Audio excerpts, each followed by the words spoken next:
An earthquake update, and starting here with the Ring of Fire, some activity up here off the tip of Alaska, and when we get over to the other side, we'll see what's going on with Alaska. They split the map roughly right here.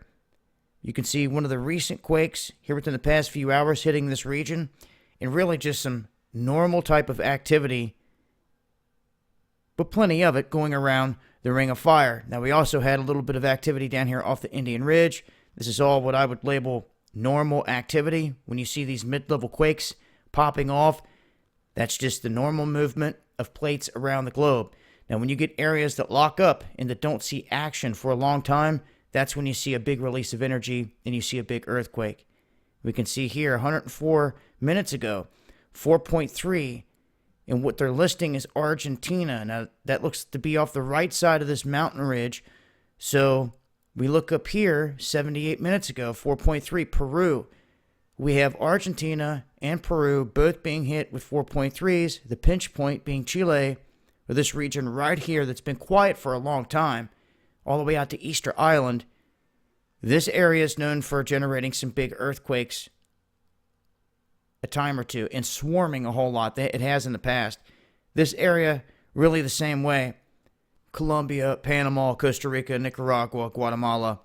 There's a plate that runs here that gets a lot of pressure that really could generate an earthquake anywhere along here, and there really has not been any activity for some time. So what it likes to do is every now and then it will let loose with a big earthquake and it'll kind of swarm for a little bit. We've even seen this affect the area up here near Mexico City. This has been quiet for some time, but here in the past couple weeks, we've seen some activity off the coast of Venezuela, also out here off this northern mid-Atlantic ridge. And when I seen that earthquake, it made me think, reminded me of Haiti. Just made me think, could a tsunami or something like that decimate a coastline or areas through here? I don't rule it out. Knowing what is capable of individuals out here and knowing what they're saying in terms of these regions. Now, for some, that could be a little far-fetched, but they said the same thing about the big Japan earthquake that took place in 2011 because they were doing dealings with China and other countries that the United States did not like, and then boom, big earthquake. Take a look here at the United States. Texas, seeing some activity. So we got some swarming in Texas now. Utah was seeing some activity up around the lake region. Now we have some a little to the southern flanks. So the last earthquakes that struck up here, we had eyewitness reports saying that it was very audible and very loud. And that was only in the 3 to 4 range. Here we have another one just in the past couple hours south of yesterday's quakes. California seeing some of its normal action.